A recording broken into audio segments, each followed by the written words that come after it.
Okay, this video is art critics and doctors and teachers all compared. Okay, so where this came out of was um, I've made a lot of videos about art, religion, all kinds of things, music, and I had some people criticize that. They said, "Oh, you should just stick to your nutrition, your chemistry, your medical stuff." And I'm like, "No, I'll talk about it's my channel. I don't. It's not monetized. I have no sponsors. I'll talk about whatever I want." And I also noticed a pattern here that I think is relevant to a lot of types of expertise and to nutrition as well. You know, Goethe, the German writer philosopher, he said that in order to learn a complex topic, a man must love it. So I only talk about things I'm interested in, and I love art. And I kind of was doing a recent art project where I was teaching about art, and I noticed something too. People also sometimes say to me, well, you know, you're not really an expert on art. And, you know, really the experts are the PhD professors. And I actually would disagree with that. It's just sort of like I told you about diabetes. I went and met with the so-called diabetes experts, and none of them had read the basic papers on diabetes because they don't make money understanding the disease or curing people. They make money selling the drugs to treat it. And what I'm saying is when I notice something in art, that college professors, a lot of them kind of have like an arrogant attitude, because I've gone through tons of art courses, art classes. It was a big disappointment in my life that I never learned how to draw well, and I was too old by the time I realized I wanted it, because I had a bunch of ideas to write books, but I didn't have the art skill and I didn't have the time. I was so busy with all this medical stuff to really learn how to draw well. So that was a big regret in my life. I was offered a bunch of book publications, you know, by these big book publishing companies, and I wish I had done it. I was so busy when I was young. Like I saw some guys about my age that started these entire educational series of books, and I had published some books. Published like 2 books when I was in med school, and I could have done a lot more. So anyways, it was a regret in my life. I didn't know how to draw, and I love art. So anyways, the other thing too is in order to talk about Christian art, you should like Christianity. You should study Christianity, the history of it, the movies, the music, etc. So you get some college, you know, professor that's sort of a lefty pinko liberal who hates Christianity. How can they teach art? They don't care about it. They don't know about it. Whereas, you know, I love it. And I hate all this multicultural BS of just designed to cause the suicide of Western culture. You know, Christian art, it's magnificent. There's nothing even close. There's nothing that's even 5% as good that I'm aware of. Go ahead, show me some other culture that has 5% of the art of Christianity. It's magnificent.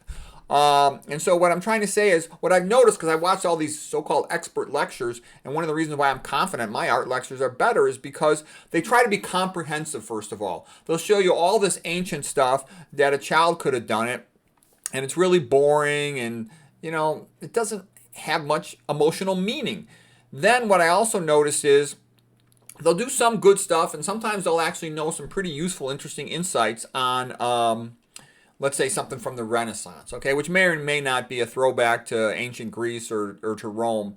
But then they go on and they start showing pictures of modern art, and they sit there and they pretend that this crap is the same thing as real Renaissance art or real, you know, Bible-based art. Like in the 1800s was magnificent. 1800s is really sort of like cultural apex of magnificent artistic creativity, as well as the Renaissance. It was an extraordinary time. And that Ayn Rand book, you know, the Intellectual Manifesto, was magnificent on the art, literature, culture of the 1800s. Okay, so what I'm trying to say is as soon as these, you know, these modern so-called PhD art history experts start talking and praising modern art, which is obviously phony nonsense that a child could do, you lose all respect and trust from them. They're no good. And what I'm saying is that's like a lot of doctors are like that. They might give you pretty good information about 60% and 70% topics and demonstrate a lot of real useful knowledge. But when they start spouting commercial BS and trying to sell some food that you know is BS, then you kind of lose trust or respect for them because you don't know if you could trust them when they tell you something else. So that's why I think it's important that they try to just tell you the truth about stuff. And, you know, there's going to come a time when you don't know the answer, so you say you don't know the answer. If you look back on my stuff, you'll see I never told you. I mean, I make mistakes. Everybody makes mistakes. Not too many, but I make some. Everybody does. And there's plenty of things that I'm ignorant on. But I don't sit there and, you know, try to sell you foods or that sort of thing. And then other ones will tell you to eat stuff that we obviously know is poisoned. We know that avocados are poisoned, okay? We know the stuff that covers them. That's pretty well known now, okay? And there's other toxic stuff that's pretty well known, okay?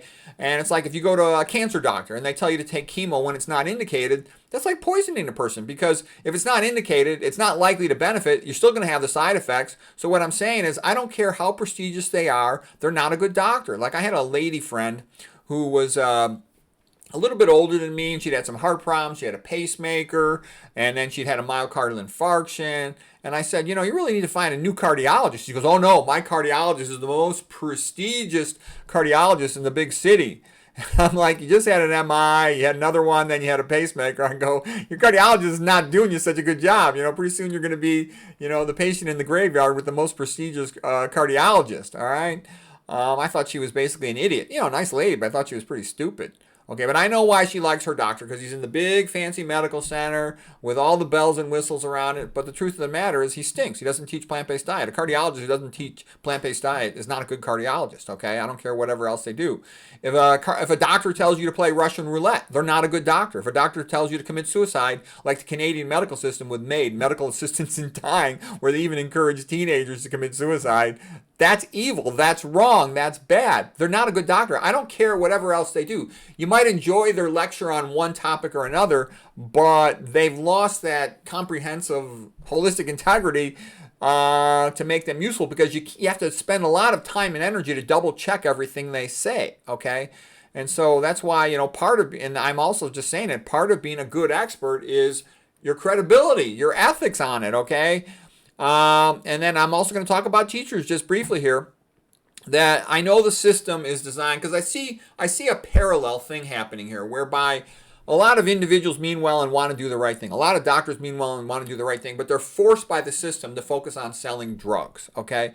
And I know that a lot of these professors, these art professors in colleges, they're forced by the system. They believe that they have to do all this phony stuff like pretend modern art is real, even though they know it's fake and it's BS. All right, so what I'm saying is a lot of teachers, the educational system, it hates the kids, even though the teachers, a lot of them individually really like the kids. But if they promote this atheistic worldview, that's harmful to children. Having a God-based worldview increases achievement, increases health. That's pretty well known. It increases creativity as well. And a lot of teachers, they don't know anything about drugs. My father's a psychiatrist, and he didn't know better. He was, promoting all these psychiatric drugs. But once you've done the reading and you realize these amphetamines are really toxic and in the long run lead to brain damage in these kids, you shouldn't do that. And if you know that and you continue to do it, then you're not a good teacher. Okay, if you play along with all this gender stuff where they're castrating children, basically to sterilize them as part of the, what population stuff, okay, that's not a friend of the child. That's why I think if the best thing is to homeschool. Next best is go to a good religious private school. Then a non-religious private school. The worst is the public schools. Just because the way the system is designed. Not because there's not good teachers. There are some good teachers everywhere. But a teacher can make a big difference in a kid's life. Again, all I cared about was sports when I was young, and there were a few teachers that said nice things to me, which kind of gave me hope and made me not sort of give up on academics. And that's important to a kid to hear that, because my parents, fuzzy foreigners, they really didn't talk to me about school. And one of my English teachers said, I think you have a lot of potential academically. She says you should take school more seriously. You could be a good writer. And that was one of my English literature teachers. I still remember the lady. She was nice, Mrs. Schultz. I appreciated that. That meant a lot to me at that time. And kids need that boost, because they get plenty of negative stuff. Okay. And also, I think schools exaggerate the importance of their topics. We used to joke about social credits for social studies, all that silly stuff. But a lot of stuff they teach is basically worthless. Just memorize a list of things you're going to forget and you don't care about. And how much do you remember from grade school or high school? Most people basically don't remember much more than learning how to type, which is an indicator that those things are not that important, what they're teaching. Versus if you learn something that's important, you remember it the rest of your life. You don't just forget it after the test on Friday. Okay, and then one of the things I noticed in our modern society, basically quite often, you're not allowed to criticize the thing that's bad for you. Like doctors can get in trouble if they criticize drug-centered therapy, even when they know it's bad for the patient, okay? In the modern USA, if you criticize what that's open down south, the border, then you can get in trouble. You'll be called xenophobic or racist. Look, I'm Hispanic. I'm half Puerto Rican. I don't want any more Hispanics coming to this country. I think we need to close the borders, okay? I think the borders are being flooded as a way to destroy the country, okay? And that's sad. They'll say, but you're going to get criticized, okay? No, I love Hispanics. I love my Hispanic family, but I don't think we need an open border with all the Hispanic, countries. Okay, affirmative action. They'll say, oh, if you criticize affirmative action, you're racist. Bullshit. I am a minority. I'm Puerto Rican. And what I noticed is a lot of the really smart minorities, no one ever wants them to do anything. You don't hear people too much inviting Thomas Sowell around. You don't hear people liking Clarence Thomas.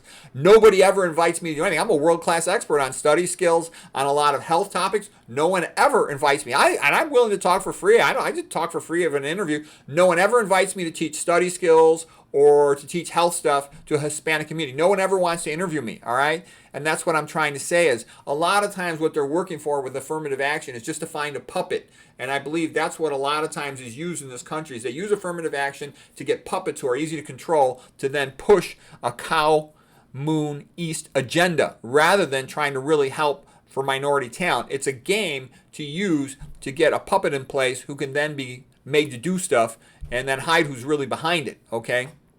A lot of times these policies are done to destroy the family. And if you criticize them, you're called, homophobic or some other name. No, there's intentional policies being made to destroy the family, okay? And if you criticize, and like the Bible has been the foundation of civilization for thousands of years, and the thing that makes freedom. All the founding fathers, if you watch them, look at Noah Webster, they'll say the most important thing for the founding of this country and freedom was Christianity. You get rid of that, you really don't have America anymore. And you might think, oh, well, that's a big joke. But you don't understand. Slavery is the normal. Feudal society is the normal. And we're doing all these things. There's all these policies promoting the destruction of marriage. And if you criticize them, they'll say, oh, you're misogynist. But no, I think women were a lot happier. People think all these modern things for women are good. I don't think they are. And the reason I say that is I grew up and I saw what life was like. Hardly any of my friends' moms had a job. Everyone was wealthy. You didn't need to have the woman work. She was quite happy to stay home, take care of her kids, and do like my mom. She didn't have to work. She just did hobbies. She loved playing tennis. She'd go to the tennis club. She loved, architecture. She was a tour guide at the Frank Lloyd Wright Studio. She liked art. She was a tour guide at the Art Institute, okay?